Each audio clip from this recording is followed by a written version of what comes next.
the trend of the discussion was again that Minister Plasterk is trying to interpret, give an interpretation to the letter that I can only say to suit his agenda.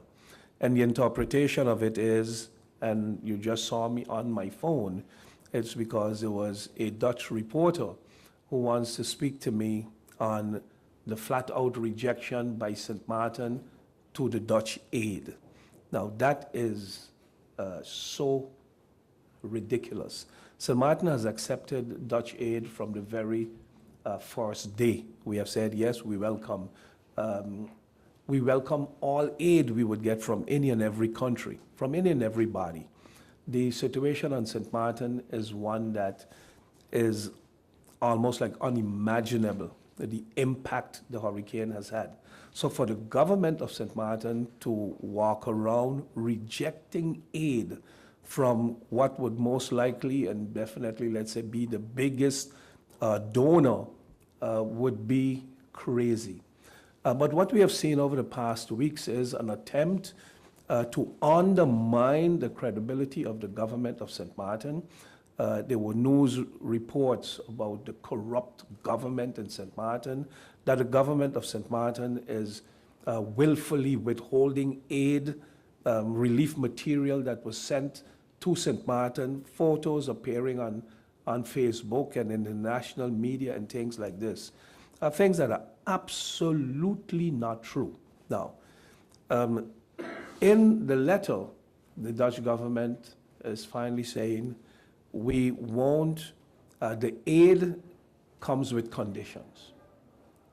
And one would expect those conditions to be how the funds will be made available, what organization need to be in place, what public bidding, this kind of transparency thing that goes with the dispensing of funds or the dispensing of aid.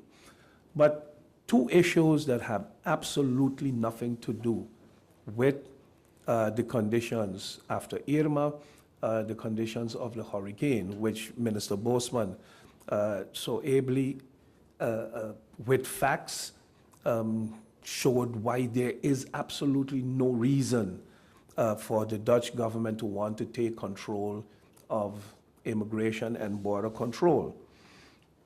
As far as the Integrity Chamber is concerned, anyone living in St. Martin or following the debate on the Integrity Chamber would know that we embrace an Integrity Chamber. We believe that it is something good to have, but we have always, at least I have always been against the manner in which it was done the first time, and based on that, after the ruling of the Constitutional Court, the approach that we used, the approach that I used as Prime Minister was, the Integrity Chamber is a responsibility of St. Martin, and St. Martin will agree to setting up of an Integrity Chamber.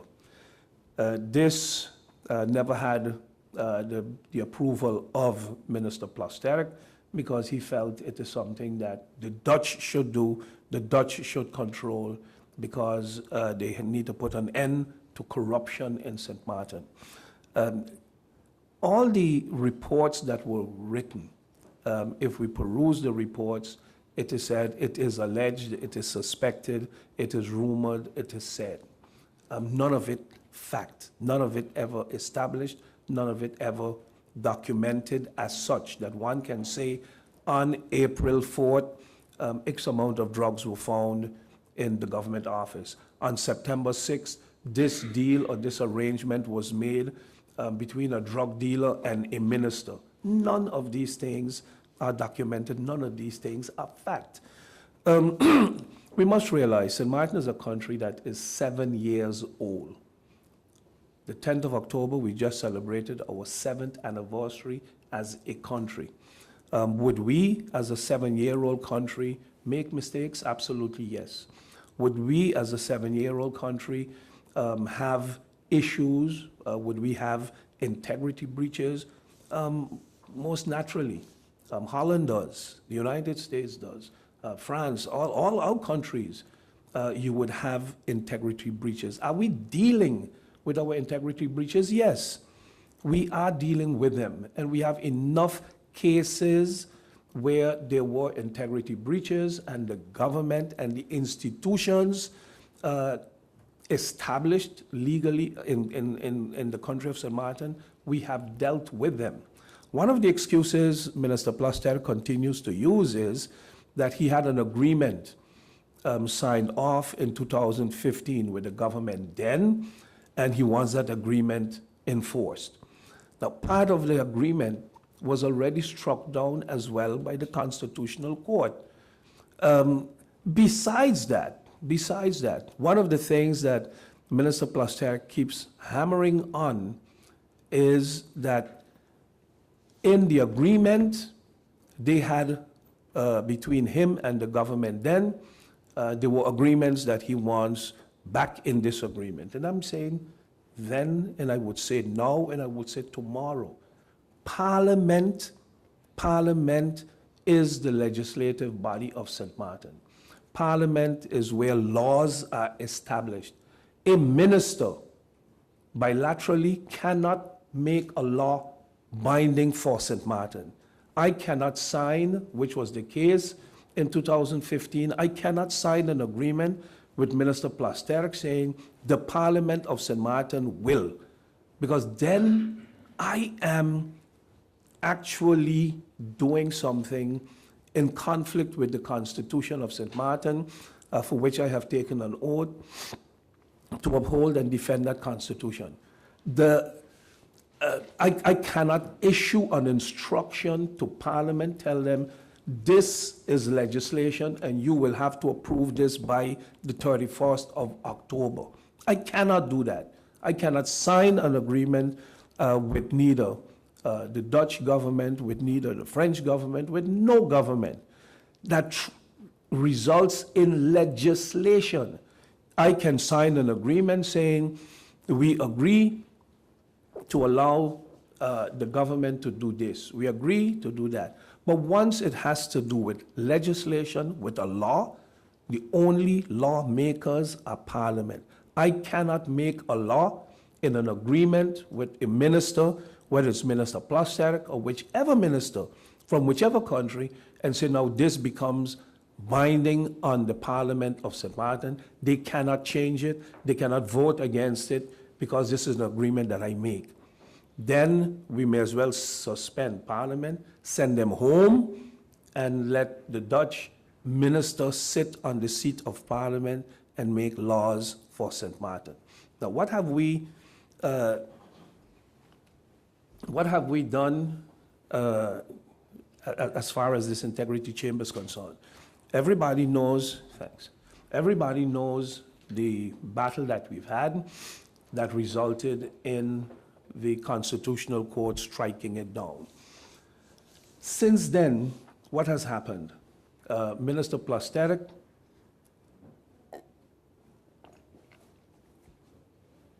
continues to insist that it has to come, and in the manner in which they would want it to come. They took the case to the Kingdom Council of Ministers. In there, I went to Holland, I traveled to Holland to defend St. Martin's position. Everybody knows in the Kingdom Council of Ministers there are some 12 Dutch ministers, and there is 3 minister plenipotentiary from Aruba, from Curacao, from St. Martin. Regardless to your position, the so-called democratic deficit, they have 12 votes against 3 votes. So even if the countries in the Caribbean, Curacao, Aruba, St. Martin, vote one way, the Kingdom Council of Ministers would always overrule. So Minister Plaster got his wish to give St. Martin an instruction. That has to go to the Council of Advice, the Council of State, the Raad van State, for an advice. I used the protocol that was signed in 2015, and in that protocol there's a provision that if there is a dispute between the 2 parties, they have to, the dispute got to be settled by the Council of State. So I used that, and we had a hearing on July 6th in the Netherlands. In that hearing, the Council of State basically ruled several things. One, there will be, well, in the discussions, it was agreed upon, there will be no quartermaster, because you can recall Holland had said they have finally now decided to appoint a quartermaster. While it was agreed upon in the protocol, they would appoint a quartermaster no later than July 1st, 2015. They never appointed a quartermaster in 2015. They decided to appoint one in 2017. So the Council of State stated there will be no quartermaster, not on the part of St. Martin, not on the part of Holland. There will be no political consultations. Civil servants at a high level would have consultations, and they have to take into account the ruling of the Constitutional Court, and the St. Martin government will promote that the draft will be in Parliament and established no later than October 31st, 2017. You can't instruct the Parliament to do it because Parliament is its own body, has its own responsibilities. Consultations did take place. Consultations did take place. It did not say that parties had to reach an agreement on a particular text. Consultations had to take place, which happened. Consultations took place. The draft was presented to the Council of Ministers, and it was in July, the end of August. It was in the Council of Ministers, and August 31st, it was in the Council of Ministers, and it was approved and immediately sent to the Governor of St. Martin to pass on to the Council of Advice. That was done on the 3rd of September 2017. On the 6th of September, well, the 5th, we already had shut down shop in St. Martin. Everywhere was closed, government, and on the 6th, the hurricane came. Lo and behold, so we on track to establish the integrity chamber. Lo and behold, just like with the case with justice, there is an agreement because we went with our dispute to the Council of State. The Council of State gave a ruling, and St. Martin is abiding by that ruling, and out of left field comes the argument by Minister Plasterk that the integrity chamber has to be accepted the way he wants it, and if it is not accepted, there will be no money, there will be no aid from the Netherlands. Now, if that is not blackmailing the government of St. Martin and holding the people of St. Martin hostage and forcing the people of St. Martin to rebel against their government, because this is what the ultimate goal is. Tell the people there's a bag of money waiting to come your way from The Hague and everywhere else, but it is that gang in St. Martin that is preventing it from happening. So force the people of St. Martin to basically take to the streets to overthrow their government because the government does not agree with something that is already in motion. There are those who would say, oh, the egos and the personal battles. There is no ego on the part of William Marlin in this. I mean, I would be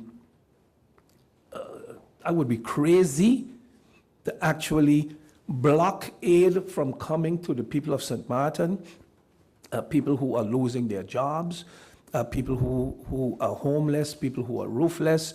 I would be crazy to even dare walk in the community where I am preventing aid to come to them. But one of the things that I said recently at Constitution Day, when we had the service at the Catholic Church, I said is that we, all of us, ministers and members of parliament, we have all taken an oath to uphold and defend our Constitution. I don't want to get in no international war, but we could see as well that a president of what one considers the most powerful country in the world signed an executive order to have certain things done. It was challenged in court, and the court said, no, Mr. President, it is illegal, you cannot do it, it's against the Constitution. The Constitution is what we have to abide to, is what we have to respect, is what we have, and we have taken an oath to defend. Any one of us who act in contravention with the Constitution, we are acting illegally, we are acting unlawfully. Now, what is the issue? So one would say, so what's the big deal? You got something to hide? No, William Marlin has nothing to hide. William Marlin was screened 4 or 5 times to become minister, and he has passed the screening each time. I don't have anything to hide. I'm not afraid of an integrity chamber because I'm afraid to go to prison because of something that I have done. Absolutely not. And I'm not defending anybody in my party or anybody in government because all the ministers had to go through a screening. And our system sifts out, and if you fail the screening for whatever the reason may be, you cannot become a minister. So we are not protecting any politician. Where the contention is, and I want people to understand well, that it may look like, oh, it's frivolous, it's no big deal, so why they don't give in so we can get money? No, it is not about just give in to get money. It is about following the correct process in handling with each other, and it is not right because the country is hit by what we consider a Category 7 hurricane, that you're now going to use that to bring them down to their knees. What is the big issue with the Integrity Chamber? We agree on basically everything. Where's the contention? Holland insists that they appoint with a binding nomination, they appoint the chairman and the kingdom government. Well, between the kingdom government and the Dutch government, they appoint 2 people, and St. Martin appoints 1. In the draft that St. Martin has made, we are saying we will make the Integrity Chamber one of our High Councils of State. Which is our High Council of State? The Council of Advice, the Ombudsman, the Parliament, the Audit Chamber. They're our High Councils of State at that level. To do that, we need to change our Constitution, and there's no big deal there because the coalition has a 10-member majority in Parliament. But even if we don't have, why would we not want our Integrity Chamber to be one of our High Councils of State? Now, who will appoint the members on the Integrity Chamber? Because the Dutch are saying, oh, we don't trust the politicians, okay? We don't trust the politicians. Basically, then you're also saying Holland doesn't trust the people of St. Martin, because the politicians are not self-appointed. The politicians are elected by the people of St. Martin. So if you don't trust the politicians, you're not trusting the judgment of the people of St. Martin.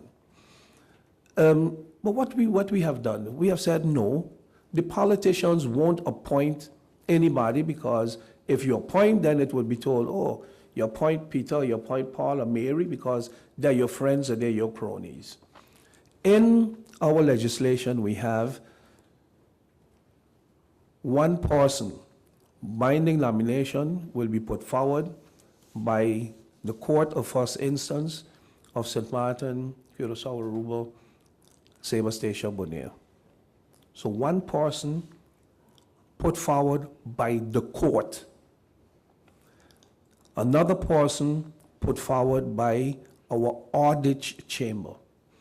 A third person put forward by our ombudsman. All of them carry out investigations. The court, the audit chamber, and the council and the ombudsman. As I said, we are a young country. We have to build our country. We have to build our institutions. We have to have confidence in ourselves and in our people. If our premise is going to be that when we do things, we are doing it on the basis of we don't trust ourselves, we don't trust our own people, we don't trust our own institutions, then what country are we saying we want to be? That is where the whole thing comes in. Now, the roles are being reversed, and the headlines are, the government of St. Martin is not cooperating and is blocking aid to come to the people of St. Martin. While the headline should be, the Dutch government, through Minister Plasterk, is holding the St. Martin people hostage because he wants to insist on controlling an integrity chamber in St. Martin. And again, we have nothing to hide. The people who were caught in integrity breaches on St. Martin, I don't need to go down the list. One of our local newspapers did a brilliant job in pointing that out as well. There are a number of people who have been prosecuted, who have lost their jobs, who government has fired because of their involvement in wrongdoing. We have candidates who are put forward for screening who do not pass the screening. It does not necessarily mean that they had a criminal record, but the findings of the investigation that is carried out to determine whether a person is eligible to be a minister or not. We have the same thing with some of the positions. If you want to hold key positions in our government companies, if you want to hold key positions in government, you're subject to a screening. And if found at the result of that screening that it points out that that person should not fill that position, it is done. So to come now at this time of the day when the people are crying out for aid, and when you use it, you misuse it to actually tell the government of St. Martin, if you do not agree with my conditions, there will be no aid. In my discussion with Minister Plasterk yesterday over the phone, I said, Minister, we have made our position clear in writing. One of the things that you have not mentioned up till today, what amount of aid can St. Martin rely on? How will that division be? Will we have 80% of it will be grant and 20% loan? Will X amount of millions be loaned? X amount? He said, absolutely not. There will be no discussion about an amount, and there will be no fund if St. Martin does not agree with my conditions. So I said, well, that is not having a discussion. The discussion is not about an integrity chamber. The discussion is about aid to St. Martin following the hurricane. Yes, but his conditions as signed off on in 2015 for the integrity chamber have to be carried out, or else it won't be accepted, because I said we are nearing the completion of the integrity chamber. No, because he does not trust the institutions on St. Martin. Now I'm saying this is so wrong. This is so wrong. And then that our people would then call for the resignation of the government and for a motion of no confidence in the government because they are holding the St. Martin people hostage. I am saying no, no.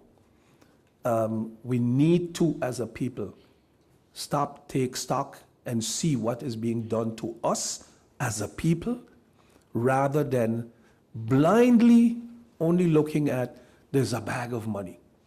I want to close with using an analogy from the movie Indecent Proposal.